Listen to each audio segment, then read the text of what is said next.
Previous class we have seen many things related to velocity of a longitudinal wave. और आप लोग अच्छे बच्चे हों तो आपको याद होगा velocity of longitudinal wave.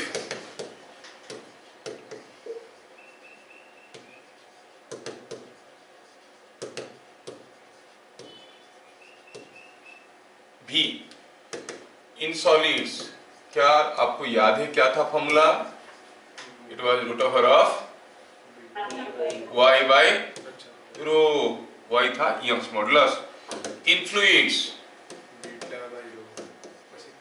Fluids में क्या था? Beta by rho. अच्छा, इन केस ऑफ गैसेस, अब इसमें जो बीटा था, बीटा का क्या फॉर्मूला था? क्या कोई बता देगा? याद है? नहीं, वो तो था. बीटा का फॉर्मूला क्या था? Bulk modulus of relativity. It was v dp by dv. वो कैसे हुआ? वो कैसे हुआ मैं बताया था. इसको एक्सप्लेन करने के लिए you have to see the main channel courses. उसमें बहुत डिटेल्स में बताया गया है सारा चीज. In case of gases at constant temperature, मतलब आइसोथर्मल प्रोसेस में बीटा क्या होता था? सेम एज P, है ना. Way in adiabatic process beta का वैल्यू क्या था? Beta was gamma into P, है कि नहीं? ये सब लास्ट क्लास हम लोग देखें. अच्छा, फिर हम लोग क्या देखे? By Newton's formula. दूसरे पेज में जाएंगे. By Newton's formula.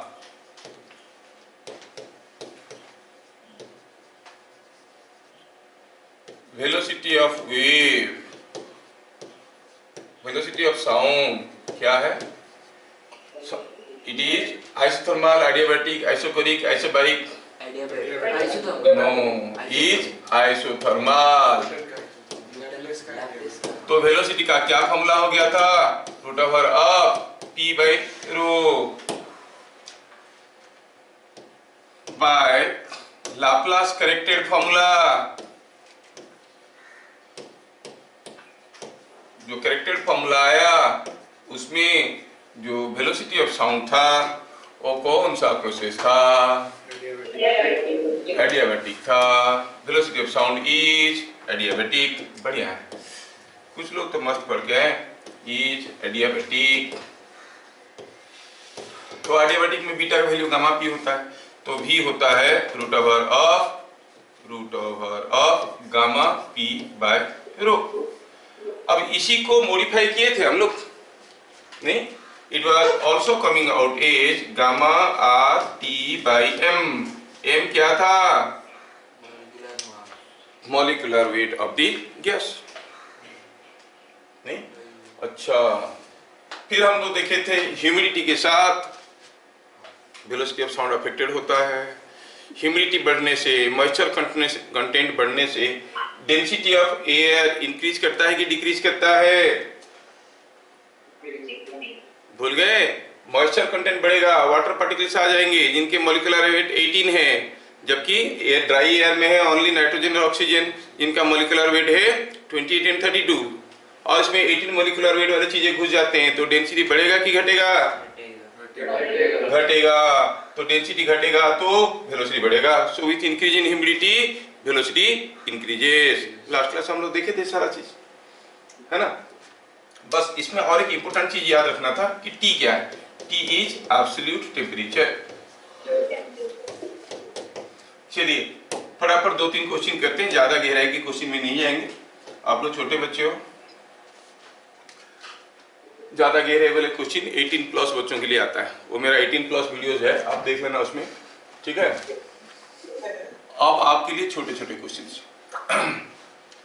whose density is more? whose density is more? Question है.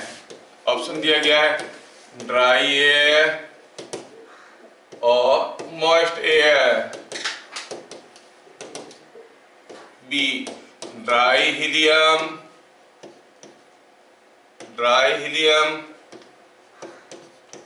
और मॉइस्ट हीलियम। देखो भाई जेई एडवांस का क्वेश्चन है। हाँ, ड्राई एयर मॉइस्ट और मॉइस्ट एयर ये हम लोग प्रीवियस क्लास देख चुके हैं, आपको मालूम है नहीं? किसका डेंसिटी ज्यादा है? Density of dry air is more than density of moist air. Why? क्योंकि एयर में मोस्टली नाइट्रोजन ऑक्सीजन है और वाटर पार्टिकल जाएंगे तो हल्का फुल्का वाटर पार्टिकल के चलते। क्यों हल्का फुल्का? क्योंकि उन दोनों का मोलिकुलर वेट है 2832, वाटर का है 18, है ना? प्रीवियस क्लास बहुत ज्यादा डिस्कशन किए। अच्छा, dry helium and moist helium. Yes, क्योंकि हीलियम में तो सिर्फ हीलियम ही है जिसका मोलिकुलर वेट 4 है। मॉइस्ट हीलियम मतलब हीलियम के साथ साथ कुछ वाटर पार्टिकल आ गए, है कि नहीं? अब ये वजनदार बन गया, डेंसिटी बढ़ जाएगा। Over the same volume of dry helium and moist helium will find moist helium has more mass, so density is more. तो याद रखना है, density of moist helium is more than density of dry helium। वो JEE वाले क्या करते हैं जानते हैं कि बच्चे रटने वाले रटा हुआ चीज को थोड़ा घुमा के पूछते हैं, है ना? सारी बुक में लिखा है pushing is difficult, pulling is easy. JEE में आ गया 2008 या 9 में, जेई एडवांस में आया। What is easy? पुशिंग और पुलिंग, डायरेक्ट क्वेश्चन था। What is easy? पुशिंग और पुलिंग। सारी बुक में लिखा है पुशिंग इज डिफिकल्ट, क्योंकि फिगर में दिखाया गया है कोई एक आदमी है वो पुश कर रहा है, कोई एक ये ऐसे पुश कर रहा है, ठीक है, पुश करके ले रहा है गाड़ी को। और अब पुश करके लेने से डिफिकल्ट होता है, पुल करके लेने में इजी होता है, क्योंकि पुश करते वक्त पुशिंग फोर्स का एक हिस्सा उसको दबाता है, नॉर्मल रिएक्शन को बढ़ा देता है, इसलिए पुशिंग डिफिकल्ट बन जाता है, क्योंकि फ्रिक्शन आ जाता है, बढ़ जाता है। लेकिन हम लोग देख चुके हैं कि कोई ब्लॉक को ऐसे पुश करेंगे तो पुशिंग डिफिकल्ट होगा, ऐसे पुल करने के साथ कंपेयर अगर करेंगे, if we compare with pulling like this, तो आप देखोगे ऐसा पुशिंग ज्यादा डिफिकल्ट है। लेकिन अगर जब कोई ब्लॉक को हम सीधे सीधे पुश या पुल करेंगे तो जितना फोर्स लगेगा पुश करने के लिए उतना ही फोर्स लगेगा पुल करने के लिए। तो लोग ये कंडीशन को याद नहीं रखे, याद रख लिए pushing easy, pushing difficult, pulling easy, JEE advance में डाल दिया, तब जाके सबके आंख खुला रहे नहीं। I must remember the conditions. So when it is normally said pushing is difficult or pulling is difficult, you say it all depends how you are pushing or pulling, है ना? तो ऐसे ही लोग याद रख लिए रट्टा मार के कि ड्राई का डेंसिटी ज्यादा होता है, वेट का कम होता है, कंडीशंस याद नहीं रखे तो पूछा था ड्राई हीलियम का डेंसिटी ज्यादा है कि मॉइस्ट हीलियम का डेंसिटी ज्यादा है। अब समझ में आ गया ना? Next question,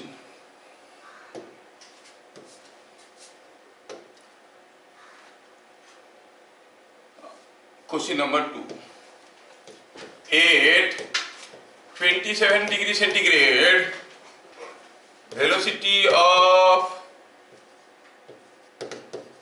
sound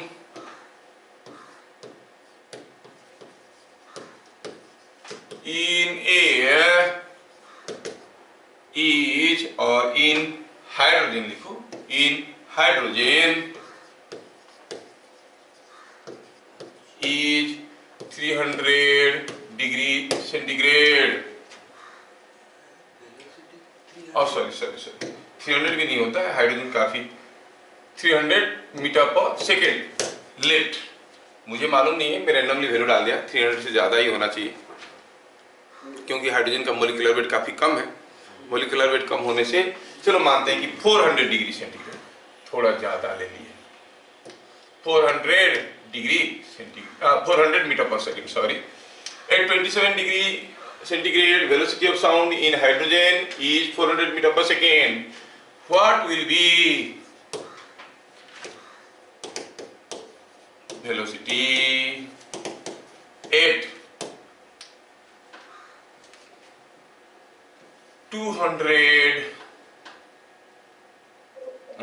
327 degree centigrade?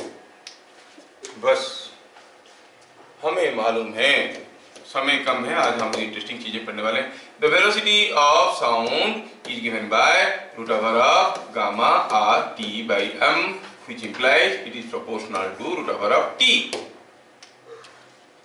है कि? तो बाकी तो सेम हाइड्रोजन में, तो हम क्या कहेंगे, V1 और V2 बाई V1 क्या हो जाएगा भाई, T2 बाई T1 का रूट ओवर। क्या मुझे कोई बताएगा यहाँ पे T1 हमें क्या लेना चाहिए?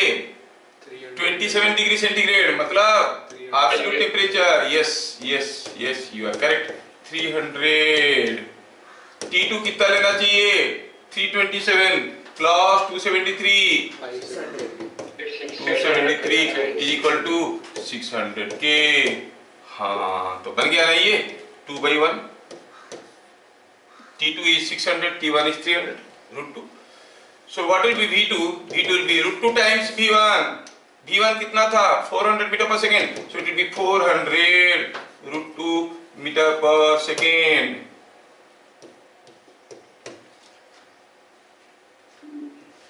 अक्सर लोग फॉर्मूला तो यूज करते हैं लेकिन कन्वर्सन भूल जाते हैं, इसलिए मैं बनाया इसको। ठीक है, नेक्स्ट क्वेश्चन।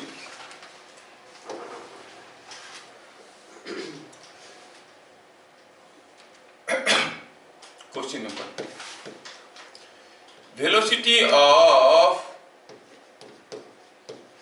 साउंड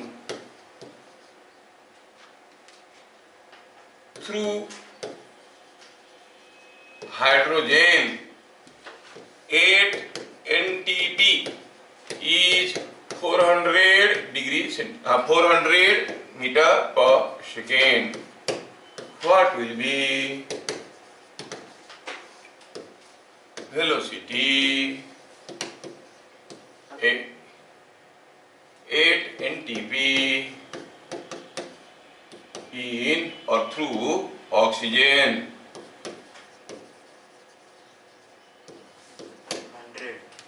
सोचो ऑक्सीजन में क्या होगा। तो हमें फॉर्मूला मालूम है, velocity is root over of gamma R T by M. Now सोचो सेम कंडीशंस में टी तो सेम है, नहीं सेम एनटीपी लिखा है, टी तो सेम है और आर तो वैसे ही कांस्टेंट है, गामा। अच्छा, गामा हाइड्रोजन के लिए ज्यादा है कि ऑक्सीजन के लिए ज्यादा है? सेम है, you know, gamma for hydrogen, दोनों डाई एटॉमिक है ना, गामा फॉर ऑक्सीजन, मतलब गामा आपकी दोनों के लिए सेम हो गया। तो आप कहोगे V in oxygen by V in hydrogen is equal to, उल्टा हो जाएगा, molecular weight of hydrogen by molecular weight of oxygen का root over. Molecular weight of hydrogen you know it is 2 and that of oxygen is 32. Is it not 1/4? Yes. So velocity of sound in oxygen 8 ntp is 400/4 is 100 metre per second. Sir ऐसा होता है कि अरे यार मुझे मालूम नहीं, मैं रेंडमली वैल्यूज दे रहा हूँ। I want to make you acquainted with the formula. ठीक है, मन से वैल्यू दे रहा हूँ, हो सकता है ज्यादा कम होगा, कुछ होगा। Is it understood? यस। तो इसके ऊपर ढेर सारे वेराइटी के क्वेश्चंस आते हैं और जो मोर इम्पोर्टेंट है वो मैं बताना चाहूंगा। Velocity of sound in air is more in summer और विंटर। व्हाई? ऐसा पूछा, व्हाई? ठीक है, किसमें वेलोसिटी ज्यादा है? समर में वेलोसिटी ज्यादा है। कौन बोल रहा है, थोड़ा देखें।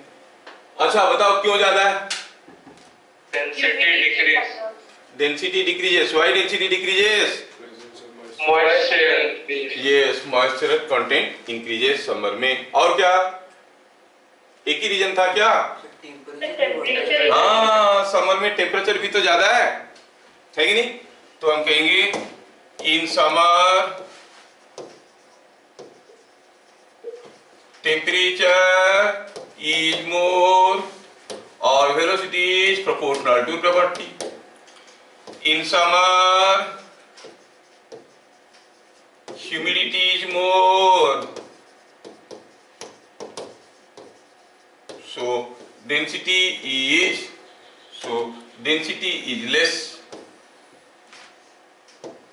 So density is less. Velocity is gamma p by rho.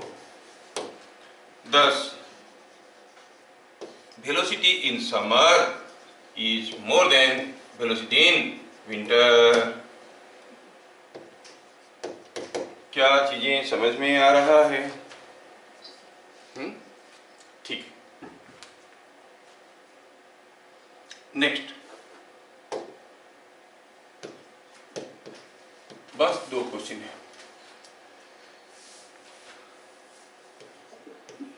A and B are 2 persons.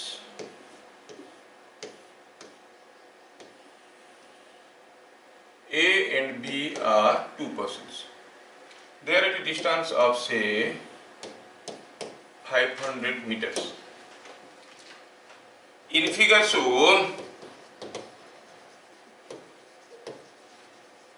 when A blows a horn, A कोई हॉर्न बजाता है, B hears it after 2 seconds. B को 2 सेकेंड बाद सुनाई देता है। समझ में? When B blows a horn, A hears it. A को सुनाई देता है कब? After 1 second. चलो ये मानते हैं, ठीक है। और 1 सेकेंड थोड़ा ज्यादा हो जाएगा, call it 1.5 second. Find, calculation आसान होगा, दोनों के बीच में डिस्टेंस को 600 कर दो, becomes easy on your part to calculate. 600 metre. अच्छा,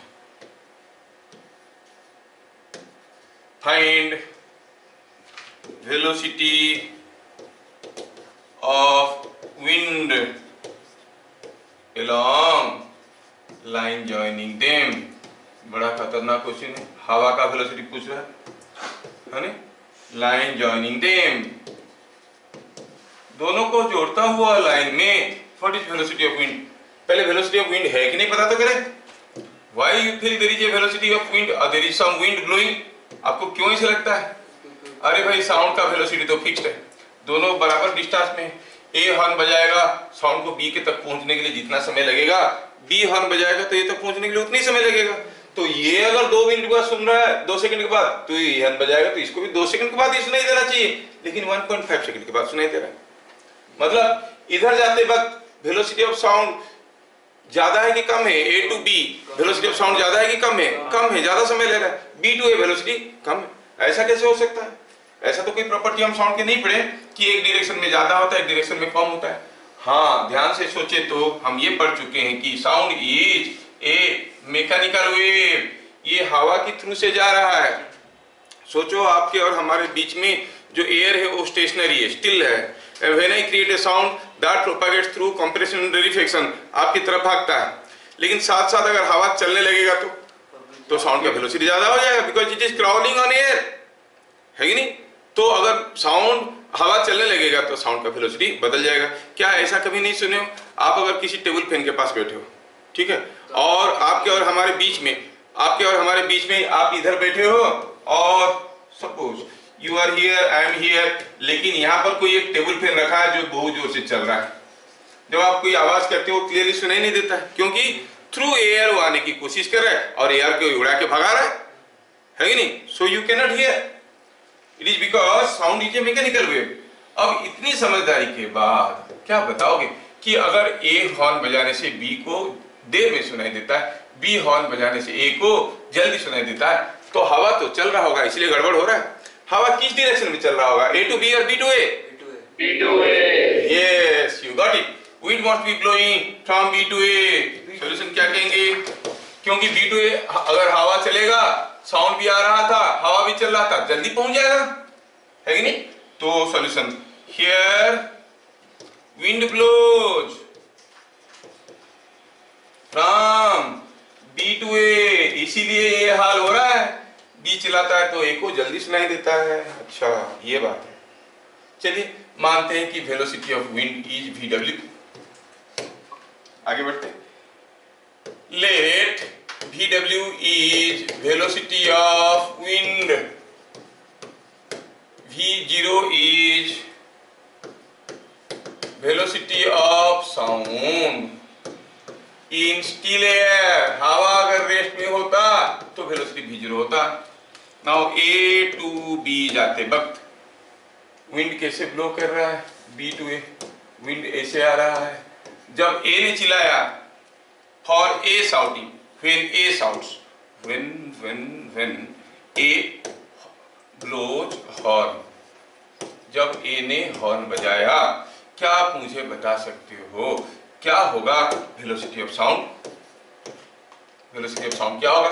A हॉर्न बजाया, साउंड भाग रहा है A से B की तरफ, विंड आ रहा है B2A की तरफ, तो क्या हो जाएगा ये V0 माइनस, क्या आपको समझ में आ रहा है? Yes, if that is what is the thing, तो आप कहोगे कि this is velocity of sound. और टाइम कितना लगा है? दो सेकंड नहीं, 1.5 सेकंड, 1.5 सेकंड। अच्छा 2 सेकंड्स, इट वाज 2 सेकंड्स। और डिस्टेंस कितना गया था? 600 मीटर। Distance is 600 metre. क्या इनको जोड़ना आता है? हाँ जोड़ना आता है भाई। क्या कहेंगे? V0 minus VW is equal to 600 by 2, 300। Call it equation 1। When B blows horn, क्या वेलोसिटी ऑफ साउंड आप बता सकते हो?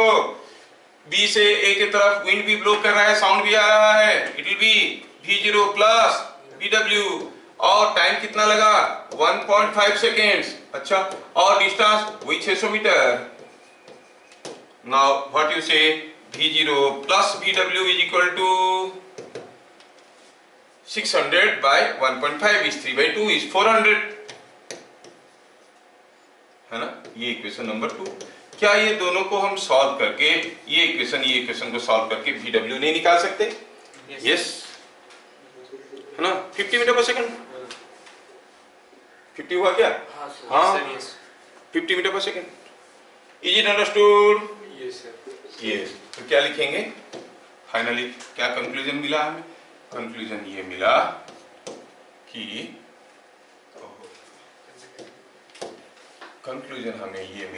ये जो A टू B फिगर को भगाओ और इसको थोड़ा ऊपर उठाओ। सॉल्विंग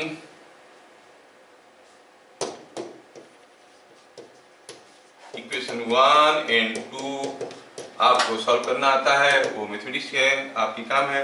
50 मीटर पर सेकेंड और साउंड का वेलोसिटी 350, साउंड का वेलोसिटी है 350 metre per second. Is it understood? VW होगा। हाँ VW है, वो उल्टा लिखा है, M जैसे दिख रहा है ना, वो थोड़ा मैजिक है। देखो आ गया ना, वही।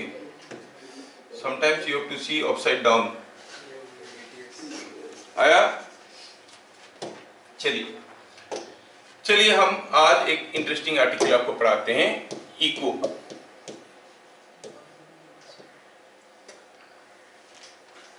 What is echo? जैसे ऑप्टिक्स में आप लोग पढ़े हो अबाउट इमेज, कोई ऑब्जेक्ट से लाइट निकला, किसी एक रिफ्लेक्टिंग सरफेस पे गिरा, रिफ्लेक्ट करके वापस आया, आपकी आंखों में गिरा, जिसकी भी आंखों में गिरा, उसको जो दिखाई दिया वो होता है image. When the reflected rays reach your eye, whatever you see, that is called image. Direct rays when it fall on your eye and you see the object, नहीं? अच्छा, तो जैसे मान लो कि ये मिरर है और आप यहाँ पे कोई बॉल रखा हुआ है और ये बॉल से सीधे सीधे आपकी आंखों में लाइट गिर रहा है, तो आपको I am seeing the object. अगर बॉल से निकलता हुआ रेज ऐसे गए और रिफ्लेक्ट करके आपकी आंखों में गिरे तो आपको जो दिखेगा वो क्या दिखेगा? इमेज, है कि नहीं? ऐसे करके दिखता था. So when the reflected rays reach your eye, you get the image. When the direct rays get your rays fall on your eye, you get the object. Same for sound. जो reflected sound कहीं से आके आपके कानों में गिरता है तो आपको क्या दिखता है, क्या सुनाई देता है? Echo. Echo is hearing the reflected sound. समझ में आया क्या? कोई जरूरी नहीं है आपको सुनाई देगा. आपने आवाज किया और आपका आवाज कहीं जाके रिफ्लेक्ट किया, साउंड वेव टकराया, टकरा के रिफ्लेक्ट किया, किसी दूसरे के कान में पहुंचा तो उसको क्या सुनाई दिया? इको. समझ में आ रहा है क्या? तो echo is what?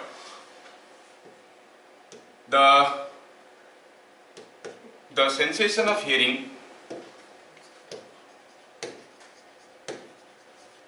sensation of hearing when sound reflects, sound reflects and reaches your eye, reaches our ear or reaches the ear, किसके भी कान में पहुंचे, reaches the ear is called, क्या कहते हैं इसको? रिफ्लेक्टेड साउंड जब पहुंचेगा आपके पास, जो आपको सुनाई देगा, that is called eco.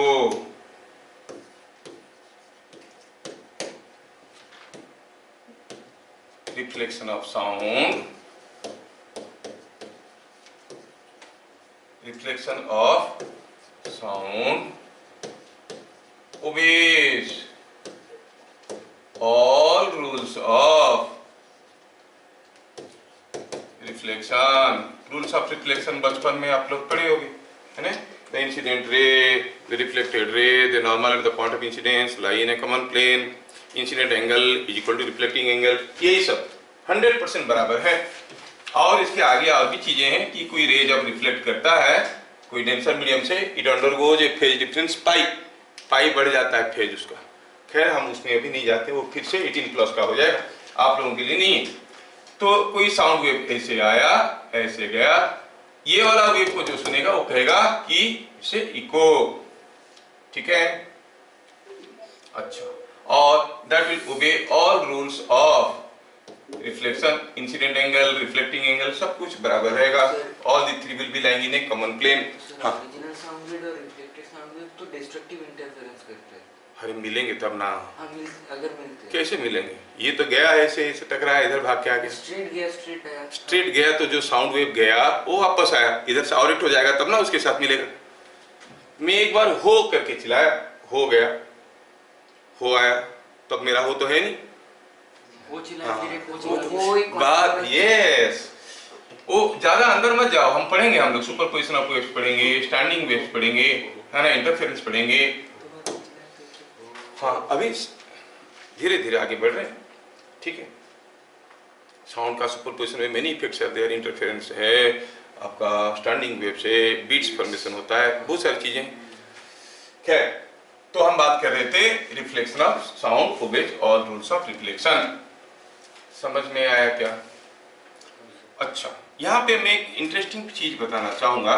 What is persistence of human ear? Persistence of human ear क्या है? Persistence, persistence is 0.1 second. क्या मतलब हुआ?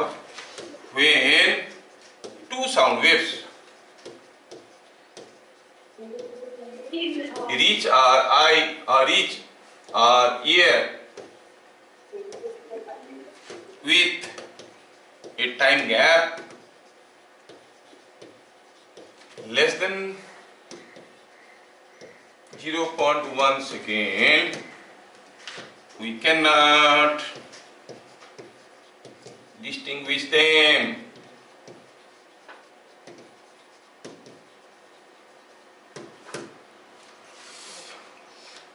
ठीक है? दो साउंड वेव अगर हमारे पास पहुंचते हैं with A time gap less than 0.1 second, हम दोनों साउंड वेव को सुनेंगे, ये नहीं कि सुन नहीं पाएंगे, लेकिन समझ नहीं पाएंगे। जैसे आप में से हर कोई अगर बोलेगा, मैं पूछूंगा ये फलाना चीज विल इंक्रीज और डिक्रीज, सब एक साथ बोलेंगे तो मुझे पता नहीं चलेगा कौन इंक्रीज बोला कौन डिक्रीज बोला, क्योंकि सब एक साथ बोले। कोई अकेला बोलने से हाँ ये इंक्रीज बोला। कुछ लोगों को ये चीजें मालूम है, जब ये कोरस में आंसर देना होता है वो कुछ नहीं बोलते, ना इंक्रीज बोलते ना डिक्रीज बोलते, मुंह फाड़ के क्रीज बोल देते हैं। सर को जो सुनना है वो सुन ले, नहीं बड़े चालाक रहते हैं लोग। हाँ, तो they are all physically more strong, मतलब फिजिक्स में ज्यादा स्ट्रांग है, तो उनको ये सब चीजें मालूम है। तो अगर हमारे पास दो साउंड वेव पहुंचते हैं with A time gap less than 0.1 second, हम सुनेंगे लेकिन समझ नहीं पाएंगे। इसलिए वो फॉरेन लोग जो इतना स्पीड में बोलते हैं हम लोग को समझ में नहीं आता है। दे आर एक्वेंटेड विथ, वो इतनी स्पीड में बोलते हैं कि इतने स्पीड में क्यों बोलते हैं उसका भी रीजन है। उसका रीजन ये है कि बीइंग कोल्ड कंट्रीज, एक तो वेलोसिटी ऑफ साउंड कम है ना, कोल्ड कंट्री में टेम्परेचर कम है तो वेलोसिटी ऑफ साउंड कम है। दूसरा हुआ they are having thick tones, तो स्पेस कम है, जल्दी जल्दी होता है इधर उधर, तो इतने जल्दी जल्दी आवाज निकालते हैं कि हम समझ नहीं पाते। उनका टोंग इतना ट्विस्ट नहीं होता है, इसलिए तो टोंग ट्विस्टर पढ़ाते हैं, ट्विस्ट करके क्लियर साउंड निकालने के लिए। टोंग ट्विस्टर इंडिया में नहीं चलता है, वहां से आता है, इधर हम लोग थोड़ा कच्चा पापड़ पक्का पापड़ करके प्रैक्टिस करते हैं, लेकिन कर लेते हैं टोंग ट्विस्टर्स। लेकिन उन लोगों को तो प्रैक्टिस करना पड़ता है, नहीं तो बोल नहीं पाएंगे। Jack and Jill, went of the hill to fetch a pail of water, पहाड़ के ऊपर जाके कौन पानी लाता है? इसीलिए क्योंकि थोड़ा उनको पता तो चले कि टोंग कैसे ट्विस्ट होता है, इसलिए वो सब आंसर राइम्स गा के प्रैक्टिस करवाते हैं। ठीक है, वो जैक एंड झील वाला टोंग ट्विस्टर है खाली, और कुछ नहीं। कोई पहाड़ के ऊपर जाता है क्या पानी लाने के लिए? लेकिन पूरा वर्ड उसी पड़ता है, Jack and Jill went of the hill to fetch a pail of water, पहाड़ के ऊपर गए पानी लाने के लिए। जैक एंड झील थे कि बेवकूफ थे, है ना? देखो अब सोचो, अगर हम दो साउंड बनाते हैं और दोनों साउंड वेव के बीच में गैप कम से कम 0.1 सेकेंड होगा या उससे ज्यादा होगा, तो हम दोनों को सुन पाएंगे। बहुत जल्दी जल्दी बोलने के चक्कर में हम क्या बोल देते हैं कि दूसरे को समझ में नहीं आता है। वो डिपेंड करता है again how you are acquainted with, but in general सुनाया जाता है कि 0.1 सेकेंड की कम में कोई चीज सुनाई क्लियरली समझ में नहीं आता है। ठीक है, अब सोचो, and one more term I will say, unit of pronunciation. Unit of pronunciation is called syllables. क्या है यूनिट ऑफ प्रोनाउंसिएशन? मतलब जैसे हम कहेंगे अभिजीत, ऐसे अभिजीत, टू से दिस वर्ड, और अभिजीता, ठीक है ना? कोई तुम्हें से अभिजीता कौन है? कोई नहीं, चलो ठीक है। तो अभिजीता बोलने के लिए 1 2 3 लिखने के लिए 1 2 3 4 5 6 7 8 अल्फाबेट्स की जरूरत है। But how many sounds you are creating? Uh भी जी, you are creating 4 sounds, so this word has got 4 syllables. Unit of pronunciation, you are creating 4 sounds to say अभिजीता, है कि नहीं? अभी मैं अभिजीता बोलूंगा, अभिजीता ही सुनाई देगा। कब? और भी अलग अलग से सुनाई देना चाहिए, तो इसके बीच में कम से कम मुझे कितना गैप रखना पड़ेगा? 0.1 सेकेंड का। मैं अगर इतना स्पीड में बोलूंगा अभिजीता, आपको समझ में आया क्या क्या बोला, किसको बोला? नहीं समझ में आ रहा है, क्योंकि I am creating lesser gap between them. ये सारे एक दूसरे के ऊपर चढ़ जाते हैं, ओवरलैप हो जाते हैं। तो अभिजीता बोलूंगा तो आपको अभिजीता क्लियरली सुनाई देगा। कब? तब जब हम ये सारे साउंड के बीच में कम से कम 0.1 सेकेंड का गैप रखेंगे। मतलब अभिजीता वर्ड को बोलने के लिए हमें कितना समय लेना चाहिए? How much time I should take so that you can hear Abhijita when I say Abhijita? Yes, 0.3 second. अगर मैं 0.3 सेकेंड लूंगा अभिजीता बोलने के लिए, कम से कम, ज्यादा लूंगा तो ठीक है, कम से कम 0.3 सेकेंड लूंगा तो मुझे अभिजीता बोलने से दूसरों को अभिजीता सुनाई देगा। उससे कम समय में बोलूंगा कि आपको पता ही नहीं चलेगा अभिजीता की तभिजीता की अभिहरा की क्या हुआ पता ही नहीं चलेगा, है कि नहीं? ठीक है, तो मजे मजे में जोक सपाट आप ये भी सीख लो। To utter a word of 4 syllables, what minimum time you take? 0.3. 5 syllable होता तो 0.4. To utter a word of n syllables हमें क्या चाहिए n-1 इंटू 0.1। समझ में आ रहा है क्या? बस यही चीज लिखना है। क्या लिखना है? लिखना है टू ऑटर ए वर्ड, वो क्या बोल रहे थे? To utter a word of n syllables clearly the minimum time required is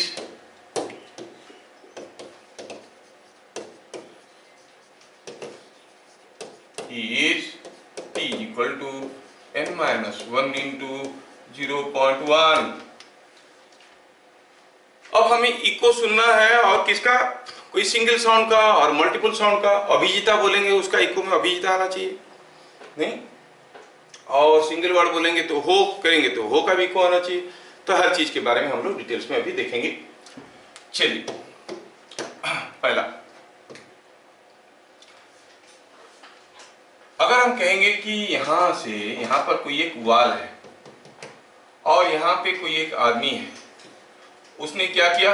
हो गया, हो, है ना? हो गया, कैसे गया? हो ऐसे गया, गया गया गया, टकराया, फिर वापस आया, है ना? वो वापस आया और हो का वापस आने वाली रिफ्लेक्टेड साउंड को वो सुन पाएगा कब? वो खुद एक हो बनाया है, ही हैज क्रिएटेड साउंड हो। ये गया, वापस आया, हो वापस आया उसके पास। तो जब वापस आया, ये जो साउंड बनाया था वो भी खुद सुना था, इसको भी सुना था और इसको भी सुनेगा। लेकिन ये दोनों साउंड के बीच में अगर गैप 0.1 सेकंड से कम होगा तो उसको तो एक ही सुनाई देगा हो। He will not be able to hear the echo, he will not be able to hear the reflected sound। अगर ये रिफ्लेक्टिंग ऑब्जेक्ट वाल काफी दूर में होगा, ये हो बोल के खड़ा रहेगा, काफी दूर में वो वहां से वापस आएगा, हाँ मेरा इको आया, क्योंकि वो सुन पाएगा। तो ये जो डायरेक्ट साउंड वो सुन रहा है, किसका? खुद का। और जो रिफ्लेक्टेड साउंड वो सुन रहा है, उनके बीच में कम से कम टाइम गैप क्या होना चाहिए? कम से कम 0.1 सेकेंड। कम से कम टाइम गैप 0.1 सेकेंड होने से इको सुनाई देगा। A man can hear the eco of his own sound if the reflected sound reaches him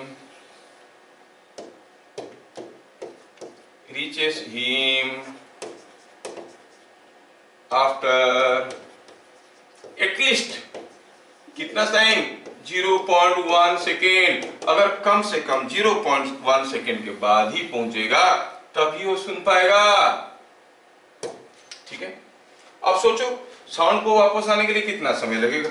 ये वाल है, ये नए आदमी ने चिल्लाया, मान लो कि वाल डी डिस्टेंस में है। अगर ये डी डिस्टेंस में है तो साउंड गया और आया। जाते वक्त साउंड का जो वेलोसिटी था, अगर विंड ब्लो नहीं कर रहा है, विंड ब्लो कर रहा होगा तो क्या होगा वो हम लोग मॉडिफाइड केसेस में देखेंगे। अगर जाते वक्त साउंड वेव गया कितना स्पीड में? v स्पीड में गया, आते वक्त भी v स्पीड में, तो जाने के लिए कितना समय लगेगा? d/v। आने के लिए d/v, तो आप क्या कहोगे? So 2d/v must be greater than equal to 0.1। समझ में आ रहा है क्या? तो इसमें से पता चला what should be the minimum value of d। अगर हम v को ले लेते हैं जैसे होता है in general 330 meter per second ले लेते हैं, हम कहेंगे v is 330 meter per second. Depend करता है, वो दिया रहेगा in a cold country velocity of sound is 280 meter per second, तो अकॉर्डिंगली आपको d का वैल्यू निकालना है। So v is 330 meter per second, तो आप कहोगे d का मिनिमम वैल्यू कितना होगा भाई? v को इधर ले आओ, 330 into 0.1 is 33 by 2 is 16.5। थोड़ा सा हाथ में जगह रख के 17 कर देते हैं। नहीं, अगर रिफ्लेक्टिंग ऑब्जेक्ट का डिस्टेंस इंसान से कम 16.5 और 17 मीटर होगा तो वो अपना आवाज का इको सुन पाएगा। सर हम तो घर में सुन नहीं पाते हैं, क्योंकि डिस्टेंस 17 मीटर नहीं है। 17 metre is equivalent to around 51 feet. आपके घर के डायमेंशंस यूजुअली 12x15 ऐसा होता है। 51 फीट, तो आपको इको कैसे सुनाई देगा? क्या इको नहीं हो रहा है? हो रहा है। क्या आपको सुनाई नहीं दे रहा है? सुनाई भी दे रहा है। तो फिर क्यों बोल रहे नहीं सुनाई दे रहा है? क्योंकि वो मर्ज हो रहा है अपना डायरेक्ट साउंड के साथ, and we are not able to distinguish. ये नहीं कि इको नहीं हो रहा है, reflected sounds are coming, no doubt, but they are merging with the original sound and we are not able to distinguish them separately. समझ में आया क्या? तो कोई अगर पूछेगा the minimum distance of a reflecting object, of a reflecting object,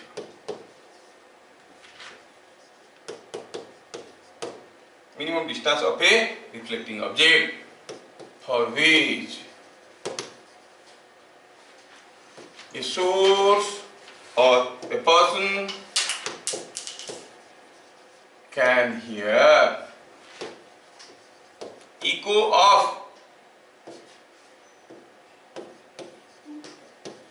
his own sound, अपनी आवाज का इको सुन पाएगा, is equal to 16.5 लिखोगे तो कोई मार्क नहीं काटेगा, 17 लिखोगे तो एक्सेप्ट कर लेते हैं। 16.5 मीटर। अगर वेलोसिटी स्पेसिफाइड है तो आपको कैलकुलेट करना पड़ेगा। समझ में आया क्या? ठीक है। नेक्स्ट, इको तो आपको सुनने में आ गया है, एक साउंड आप क्रिएट किए, रिफ्लेक्ट करके आपके पास आया। सपोज आपको एक वर्ड बोले और वो वर्ड का इको आपको सुनना है, ठीक है? You can make this experiment. पहाड़ के पास जाओ या फिर किसी एक वाल से दूर पे खड़े रहो और आप चिल्ला रहे हो Kamala. So how many syllables are there? 3, है ना? तो जैसे आप क बोले, क भाग के गया और पता चला कि आप 16.5 मीटर से ज्यादा डिस्टेंस में हो, मान लो 20 मीटर 25 मीटर डिस्टेंस में हो, कोई फर्क नहीं पड़ता। आप बोलोगे मेरे तो इको सुनाई देना चाहिए। क गया, जैसे आप क बोले, क गया और वो भागने लगा, भाग के वापस आया। जब वो भाग के वापस आया तब आप क्या बोल रहे थे? म। क और म मिल गया, है कि नहीं? फिर जब आप म बोले, म का इको, म का साउंड गया, वापस आया और पहुंचा, लेकिन तब आप चुप नहीं थे। आप क्या बोल रहे थे? ला। मर्ज हो गया। फिर क्या हुआ? ला का साउंड गया और ये जाके वापस जब आया तब आप शांत खड़े थे, तो क्या सुनाई दिया? ला। तो आप चिल्लाए कमला, सुनाई दिया ला। कमला, ला, कमला, ला, ऐसे सुनाई देगा? बोले नहीं, कमला का इको में मुझे पूरा कमला सुनाई देना चाहिए। कमला का इको में मुझे पूरा कमला सुनाई देना चाहिए। तो आपको क्या करना पड़ेगा? आपको ऐसा करना पड़ेगा कि ये डिस्टेंस ऐसा होना चाहिए कि क का जो इको है, क का जो रिफ्लेक्टेड साउंड है, वो टकरा के वापस आएगा कब? ला बोलने की 0.1 सेकेंड के बाद, है कि नहीं? फिर उसके बाद म भी आएगा और फिर ला भी आएगा। पूरा कमला का इको में कमला सुनाई देगा, है कि नहीं? आप जाके किसी एक वाल से दूर पे खड़े रहो, किसी चिल्लाओ, पहाड़ के पास जाओ, जाके थोड़ा एक्सपेरिमेंट करके देखो, ध्यान से देख लेना अगला बगल में कोई कमला उमला नहीं है, नहीं तो कमला का इको भी आएगा, उसके बाप भी आएगा। क्यों आएगा? है ना? दोनों आएंगे।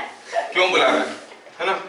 तो ये जो कमला है, ये कमला का इको आपको कमला कब सुनाई देगा? अगर क का रिफ्लेक्टेड साउंड आपके पास पहुंच रहा है ला बोलने की 0.1 सेकेंड के बाद, है कि नहीं? ला बोलने की 0.1 सेकेंड के बाद, मतलब क को जाके वापस आने के लिए कितना समय लगा? कौन बताएगा? ये तो 0.1 था, ये 0.1 था, इसके बाद 0.1, मतलब 0.3 सेकेंड के बाद अगर वापस आएगा तो कमला का इको में मैं कमला सुन पाऊंगा। समझ में आ रहा है क्या? Again, try to consolidate everything. For a word of 3 syllables, what should be the minimum time taken by sound to go and come back? 0.3 second. अगर ये अभी जीता होती कितना चाहिए? 0.4।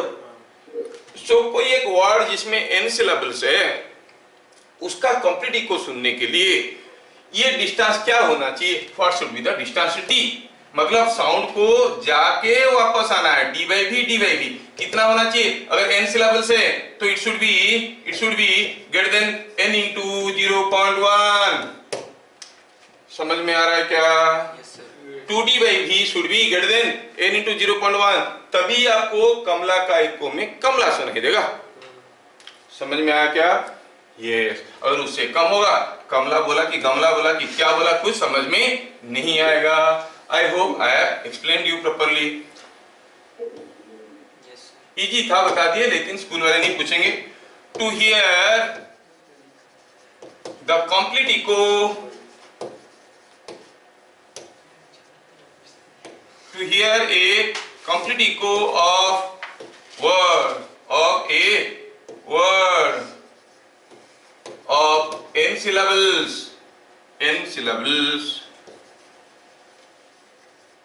the minimum distance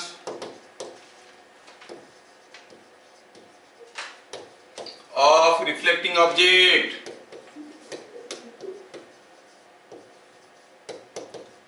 is given by d minimum is equal to, or 2d minimum by v is equal to 0.1 into n। वहां से आपको d का वैल्यू निकालना पड़ेगा डिपेंडिंग अपॉन द वर्ड। ठीक है ना? Is it understood?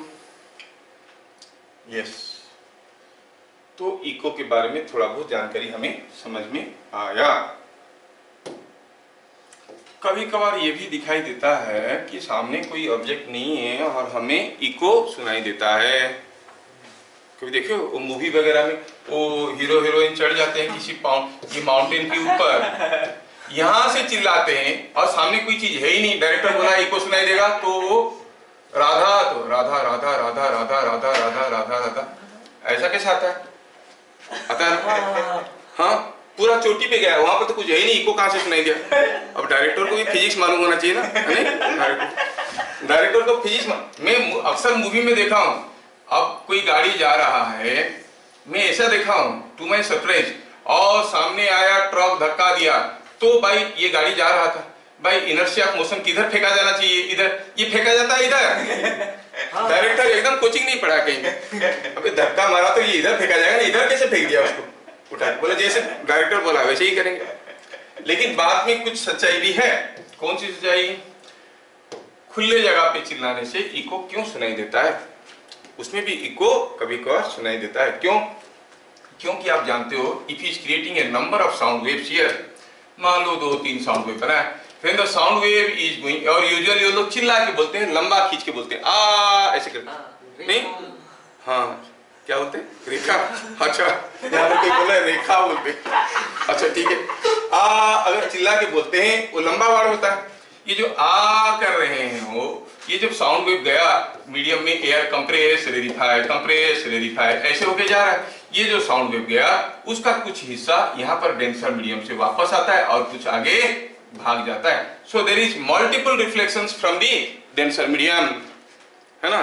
तुम लोग तो ऑर्गन पाइप वगैरह पढ़े होगे ना, टीचर तो ये सब पढ़ाते हैं नहीं? साउंड गया ऐसे आया, अबे यहाँ से कहां से रिफ्लेक्ट किया है? तो खुला था। It reflects from the denser medium. कौन सा denser medium? Density of air has increased because of compression, वहां से पार्टली रिफ्लेक्ट करके ये वापस आता है। तो खुले में अगर चिल्लाओगे तब भी आपको इको सुनाई देता है, बट बहुत लेसर इंटेंसिटी का सुनाई देता है, क्योंकि मेजॉरिटी भाग जाता है, थोड़ा थोड़ा थोड़ा थोड़ा थोड़ा थोड़ा वापस आने लगता है। मल्टीपल इको सुनाई देता है, एक बार चिल्लाओगे मल्टीपल इको सुनाई देता है। और मल्टीपल इको और भी केसेस में सुनाई देता है, जब मान लो कि आप किसी एक गैलरी में खड़े हो, सपोज ये एक गैलरी है, यहाँ पर आप ऐसे खड़े हो और यहाँ पर आपने कोई आवाज बनाया, तो आवाज गया यहाँ से रिफ्लेक्ट करके आया, यहाँ से रिफ्लेक्ट करके आया। So a number of sound waves reach you. कभी एक बार क्लैप करोगे तो चर्र करके आवाज सुनाई देगा, बहुत सारा क्लैपिंग एक साथ सुनाई देगा, क्योंकि एक के बाद एक वो वापस आने लगेंगे। कभी कभी कोई बड़ा हॉल में, जैसे मान लो कि बाथरूम में जैसे आप लोग अक्सर गाना गाते हो क्योंकि अच्छा सुनाई देता है, क्या होता है इसमें?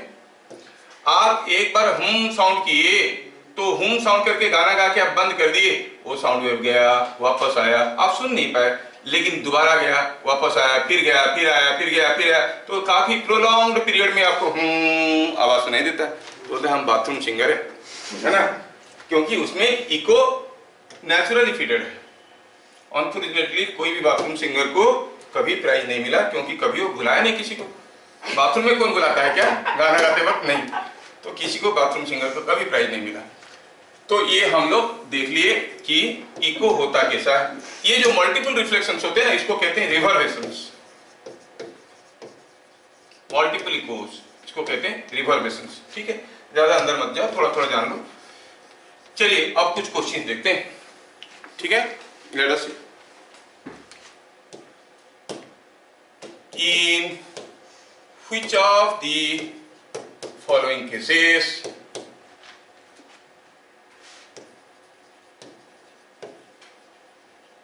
the man at O can hear complete echo or clear echo? Clear echo,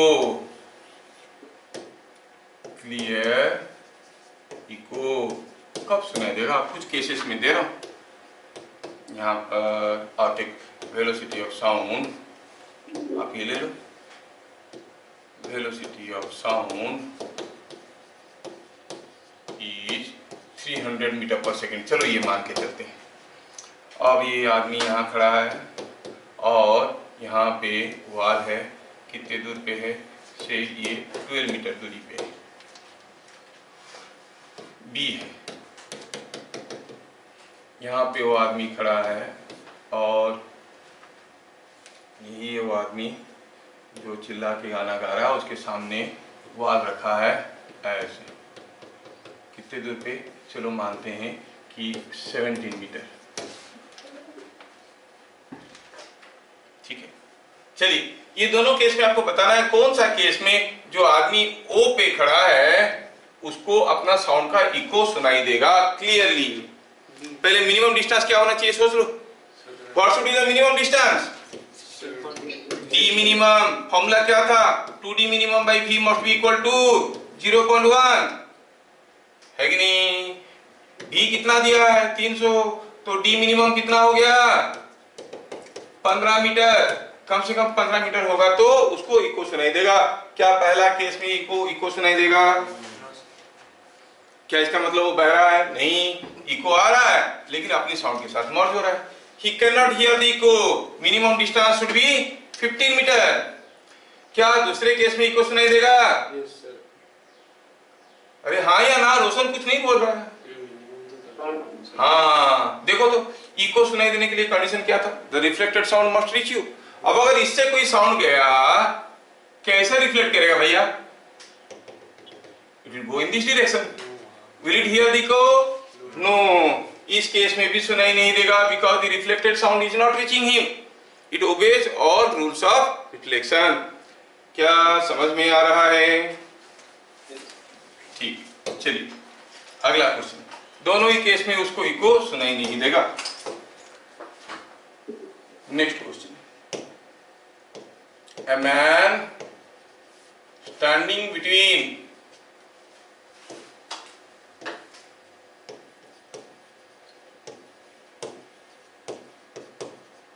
two hills blows a horn and hears the first echo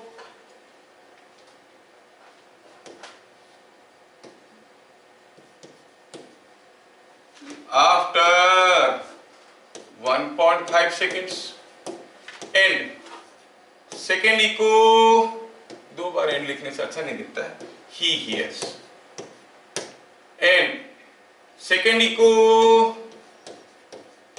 after 2 seconds. ठीक है, velocity of sound is 300 meter per second. Bit number 1. What is distance between hills? When he will hear the third and fourth echo, कब सुनेगा? Third और fourth eco कब सुनेगा? ठीक है, सोचना है। एक आदमी दो हिल के बीच में खड़ा है, ये हो गया एक हिल और ये हो गया दूसरा हिल। इनके बीच में डिस्टेंस क्या है मालूम नहीं। आदमी यहाँ पे खड़ा है, चलो मानते हैं कि ये डिस्टेंस x है और ये डिस्टेंस y है, कहीं ना कहीं तो खड़ा है। ठीक है, चलिए ये डिस्टेंस सब ऐसा दिया गया है। थोड़ा पहाड़ को और चौड़ा कर देते हैं। यस, आदमी भी चौड़ा हो गया। आदमी को इसके पास रखो। चलो दोनों डिस्टेंसेस अलग अलग है। ये डिस्टेंस है x और ये डिस्टेंस है y। उसने एक हॉर्न बजाया और उसको इको सुनाई दिया। क्यों? क्योंकि हॉर्न बजाया तो हॉर्न का साउंड चारों तरफ तो गया होगा। इधर जो साउंड गया होगा वो तो वापस नहीं आएगा, इधर जो साउंड गया वो वापस आया, इधर भी जो साउंड गया वो भी वापस आया। तो इसका मतलब इसके चलते की इको सुनाई देगा, इसके चलते की इको सुनाई देगा। फिगर की तरह देखोगे अगर ध्यान से, ये जो साउंड गया इसको अगर हम ए कहेंगे, साउंड वेव ए, इधर जो साउंड वेव गया उसको अगर साउंड वेव बी कहेंगे, किसका इको पहले सुनेगा, ए का कि बी का? ए कम डिस्टेंस जाके आ रहा है ना, है ना। इसका मतलब साउंड को ए से जाके इधर आने के लिए कितना समय लग रहा है? 1.5 सेकेंड। साउंड को x डिस्टेंस जाने के लिए कितना समय लगेगा? x/v आने के लिए, फिर से x/v, मतलब 2x/v इज 1.5, है कि नहीं? सिमिलरली b वाला साउंड वेव को जाके वापस आने के लिए कितना समय लगेगा? 2y/v। 2y/v इज कितना था time? 2 seconds. After 2 seconds, 2 second बाद सुना है ना। ये 2 सेकेंड थोड़ा क्लियरली नहीं दिख रहा है तो इसको क्लियर कर देते हैं। आफ्टर 2 सेकेंड्स,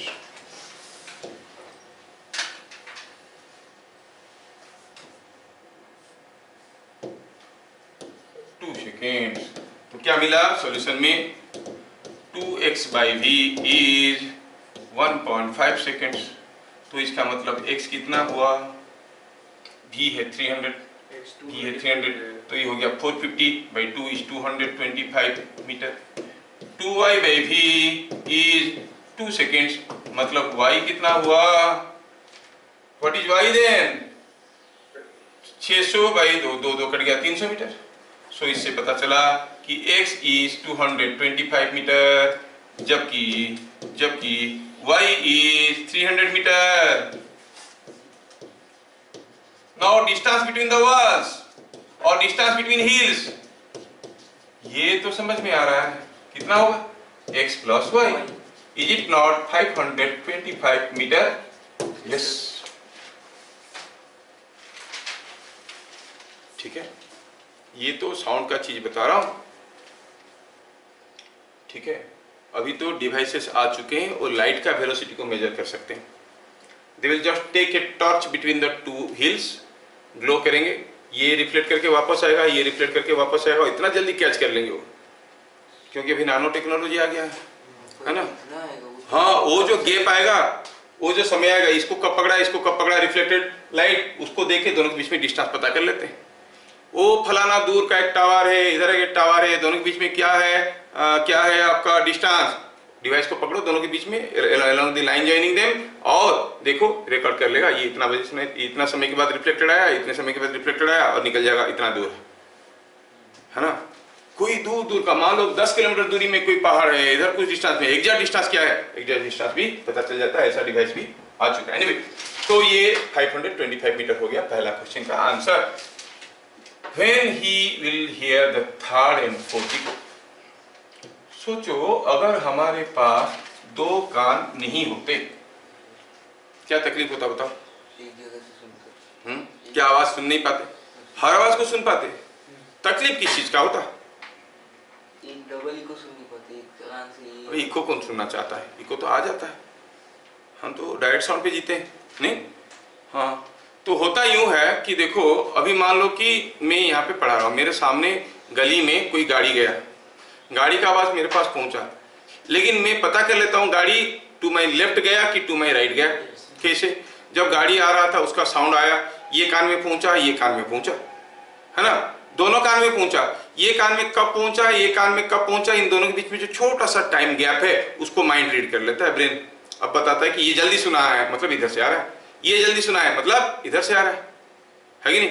मान लो कि कोई घर में सारा कोई खिड़की दरवाजा नहीं, एक ही खिड़की है और वो इधर है, गाड़ी इधर से आए या इधर से आए, आपको क्या लगेगा? इधर से ही आ रहा है, क्योंकि आवाज तो इधर से ही आएगा, है कि नहीं। अगर एक ही खिड़की है, गाड़ी इधर जा रहा होगा, आपको आवाज क्योंकि खिड़की से आ रहा है आपको लगेगा गाड़ी इधर जा रहा है।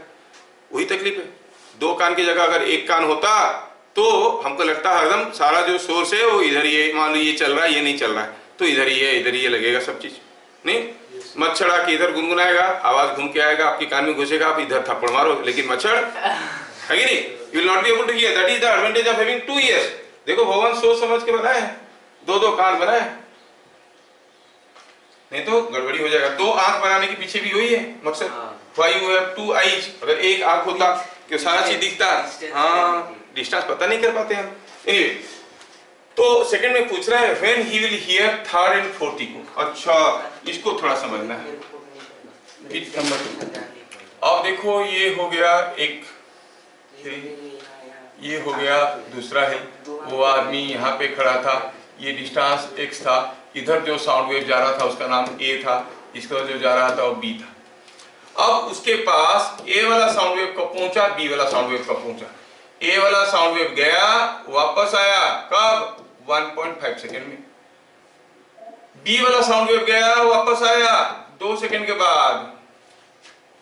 जब a वाला साउंड वेव गया वापस आया, वो सुन लिया तो खत्म हो गया क्या? नहीं, वो आगे निकल गया, फिर से वापस आएगा कितनी समय के बाद, एक बार 1.5 सेकेंड पड़ा था, फिर और 2 सेकेंड, मतलब फिर पहुंचेगा कब, 3.5 सेकेंड में। रुकेगा क्या? नहीं, फिर इधर जाएगा, फिर वापस आएगा कितने समय के बाद, और 1.5 जोड़ो, कितना हो गया, 5 seconds. So A will reach him again and again after alternate gap of 1.5 second and 2 seconds। पहले हुआ 2 सेकंड गैप, फिर हुआ 1.5, फिर हुआ 2 सेकंड गैप, ऐसे।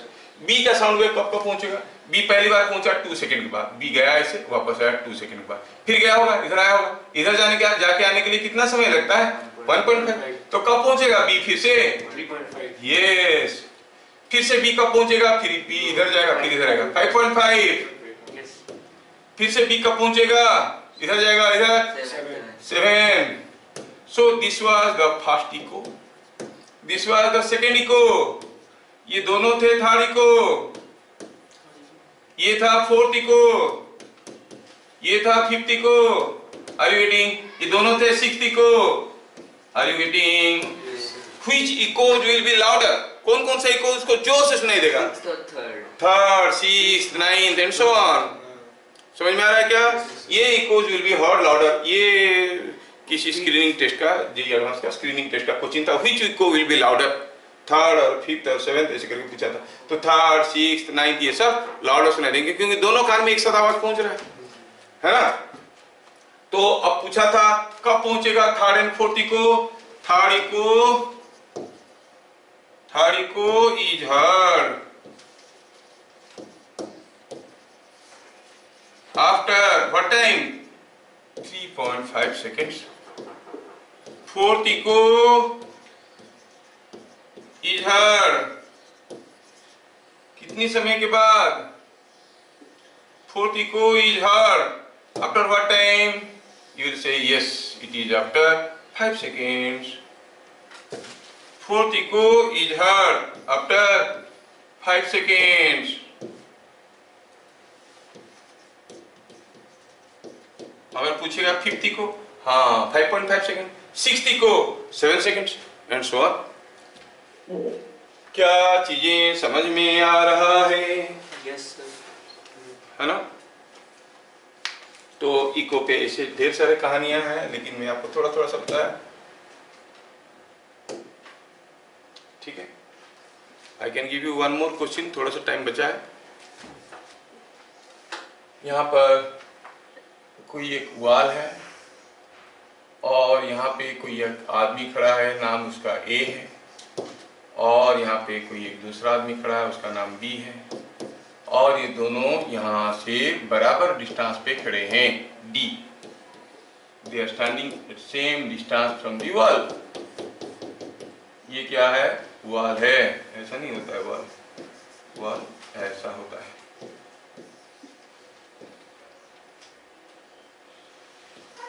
ये वॉल है, ठीक है। नाउ क्वेश्चन क्या है? When A blows a horn, B hears two sounds. After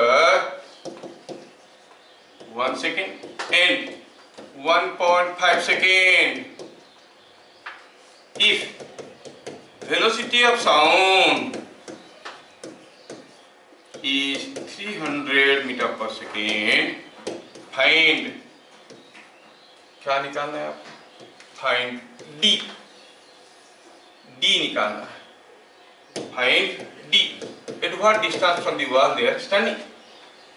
ए ने बजाया एक हॉर्न, बी को सुनाई दिया दो आवाज। क्या बी के कान बज रहे हैं? नहीं। क्यों दो साउंड सुनाई दिया उसको, पहले बताओ। ए तो एक बार बजाया, बी को दो बार क्यों सुनाई दिया? ये बी के पास एक डायरेक्ट साउंड पहुंचा होगा, सीधे सीधे यहाँ से बी के पास एक डायरेक्ट साउंड ऐसे पहुंचा होगा और एक रिफ्लेक्ट करके आया होगा, है कि नहीं? इसलिए दो बार सुनाई दिया। अच्छा, तो बताओ डी कितना है? Distance of each person from the wall कितना है? ऐसा करके पूछा है। क्या आप लोग थोड़ा सोच सकोगे? सोचो तो, कौन सा साउंड को पहले सुनेगा, डायरेक्ट साउंड को कि इको को? डायरेक्ट साउंड को सुनेगा। तो वेलोसिटी साउंड दिया है 300 मीटर पर सेकेंड, ये डिस्टेंस कितना है मालूम नहीं है, कॉल इट एस। वो 300 होगा। हाँ, तो एबी क्या है? Distance moved by sound in how much time? 1 second, है ना? इट इज 300 into 1, क्योंकि वो डायरेक्ट साउंड को पहले सुना होगा। It is 300 metre. एबी के बीच में डिस्टेंस पता चल गया नहीं? एबी के बीच में डिस्टेंस पता चल गया है। अब रिफ्लेक्टेड साउंड की बात किया जाए, रिफ्लेक्टेड साउंड की बात की जाए तो थोड़ा ध्यान से फिगर ड्रॉ करना पड़ेगा। साउंड रिफ्लेक्ट करके आएगा, it will follow the laws of reflection, नहीं? अच्छा, तो आप कहोगे, just a minute,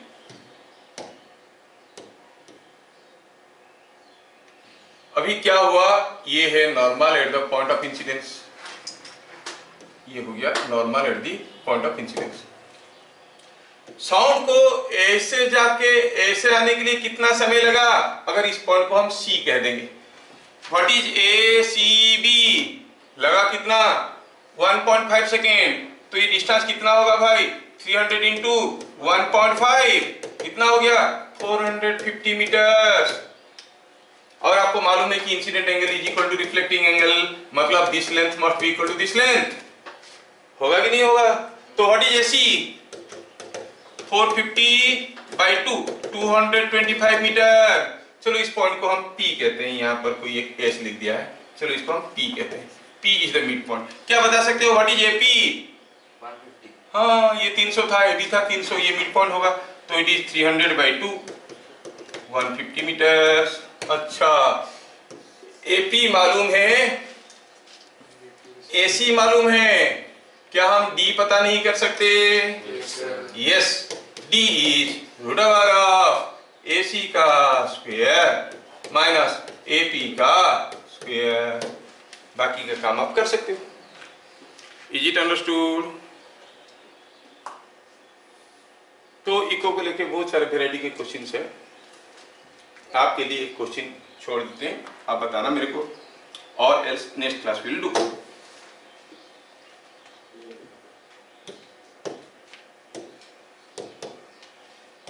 a mad driver, पागल सा है ड्राइवर, आयुष ड्राइव्स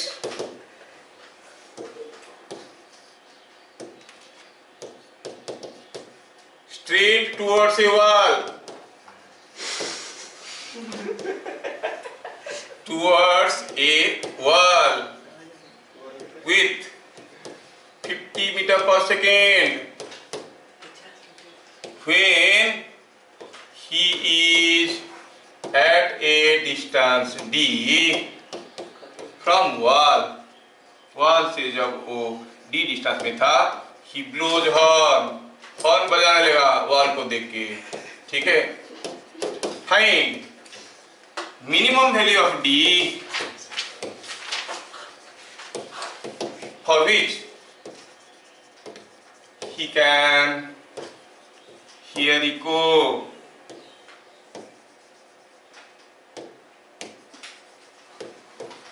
अपनी आवाज का इको सुन पाएगा वो पागल इफ वेलोसिटी ऑफ साउंड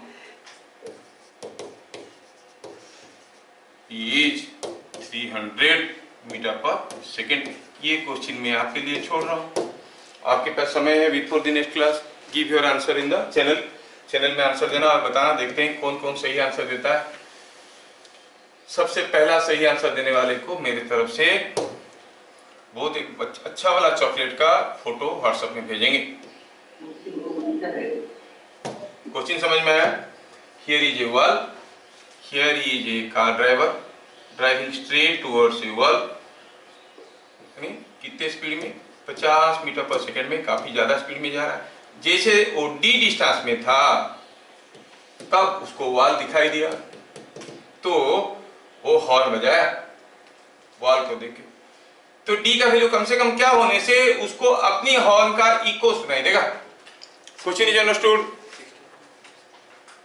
ठीक है, अगर वो खड़ा होकर बजाता तो 16.5 होता, लेकिन वो भाग रहा है। ये कि यहाँ पर अगर हॉर्न बजाएगा तो इको यहाँ पे सुनेगा क्या? आगे आके कहीं इको सुनेगा वो, है ना? तो कितना दूर से अगर हॉर्न बजाएगा तो अपना साउंड का इको वो सुन पाएगा, वो आपको बताना है चैनल में। फिर मिलेंगे अगले क्लास, तब तक के लिए जय हिंद। जय